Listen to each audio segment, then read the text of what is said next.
नमस्कार दोस्तों, स्वागत है आपका सेठ जी के प्रोग्राम में। आज हम बात करेंगे राष्ट्रपति चुनाव और जम्मू कश्मीर को लेकर किस तरह से मतभेद उत्पन्न हुआ और उसका क्या समाधान दिया गया।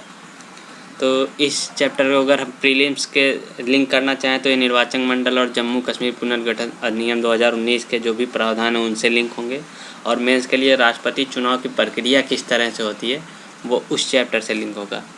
तो आइए जानते हैं चर्चा में क्यों है। हाल ही में भारतीय चुनाव आयोग यानी इलेक्शन कमीशन ऑफ इंडिया से एक आरटीआई के माध्यम से पूछा गया कि क्या नवगठित जम्मू और कश्मीर केंद्र शासित प्रदेश भारत के राष्ट्रपति चुनाव के लिए निर्वाचक मंडल का हिस्सा होंगे अथवा नहीं। ठीक है, तो एक आरटीआई के माध्यम से किसी ने निर्वाचन आयोग से पूछा कि जो राष्ट्रपति का चुनाव होता है इसमें सभी राज्य तो शामिल होते ही हैं और दिल्ली और पुदुचेरी भी शामिल होता है, तो क्या ये जम्मू कश्मीर भी शामिल होगा इसमें, इनके जो विधानसभा के सदस्य हैं वो शामिल होंगे या नहीं। तो आइए इसके इस आरटीआई के प्रमुख बिंदुओं के बारे में जान लेते हैं कि एक छात्र द्वारा दी गई इस आरटीआई में राज्य और केंद्र शासित विधानसभाओं की सूची मांगी गई थी जो राष्ट्रपति के चुनाव के लिए निर्वाचक मंडल का हिस्सा है। आरटीआई में चुनाव आयोग से यह भी स्पष्ट करने के लिए कहा गया था कि क्या नवगठित केंद्र शासित प्रदेश जम्मू कश्मीर निर्वाचक मंडल का हिस्सा है। मात्र एक पंक्ति में इस आरटीआई का जवाब देते हुए चुनाव आयोग ने कहा कि इस संदर्भ में जानकारी के लिए आवेदक को भारतीय संविधान के अनुच्छेद 54 को देखने के लिए कहा गया है। तो आइए अभी जान लेते हैं अनुच्छेद 54 में किस तरह का प्रावधान दिया गया है राष्ट्रपति को चुनाव को लेकर।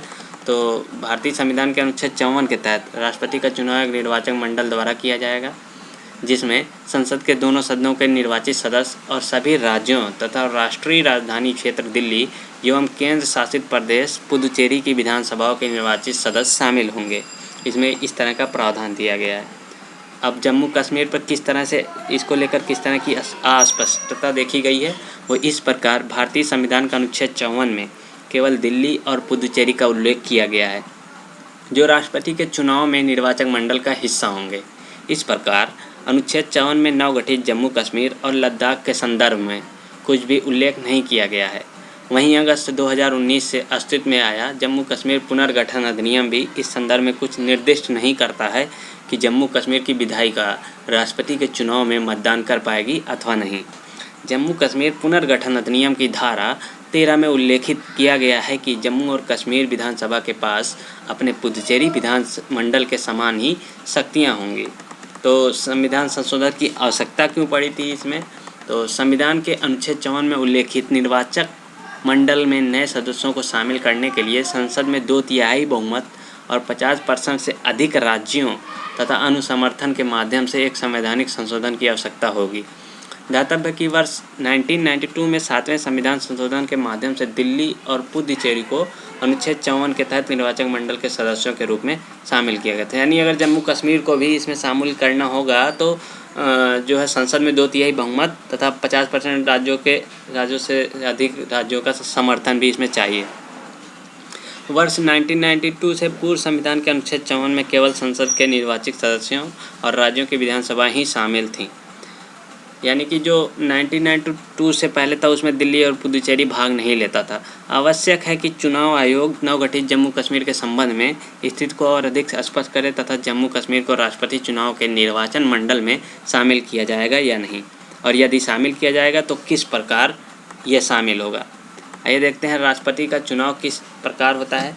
तो राष्ट्रपति का चुनाव संविधान के अनुच्छेद 54 में वर्णित एक निर्वाचक मंडल द्वारा किया जाता है।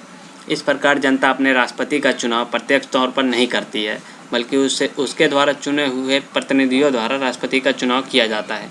चूँकि जनता राष्ट्रपति का चयन सीधे नहीं करती है, इसलिए इसे परोक्ष निर्वाचन कहा जाता है।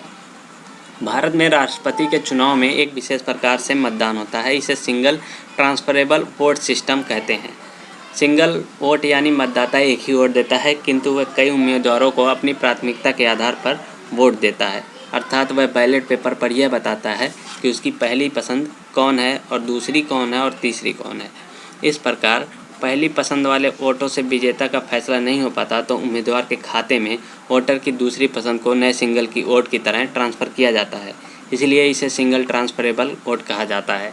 उल्लेखनीय है कि वोट डालने वाले सदस्यों और विधायकों के मतों की प्रमुखता भी अलग अलग होती है। इसे वेटेज भी कहा जाता है। 2 राज्यों के विधायकों के वोटों का वेटेज भी अलग अलग होता है। यह वेटेज राज्य की जनसंख्या के आधार पर तय किया जाता है और यह वेटेज जिस तरह से तय किया जाता है उसे आनुपातिक प्रतिनिधित्व व्यवस्था कहते हैं। जो हमने इस आर्टिकल को आज बोला है, इसका जो स्रोत है वो द हिंदू से हमने लिया है। Thank you so much.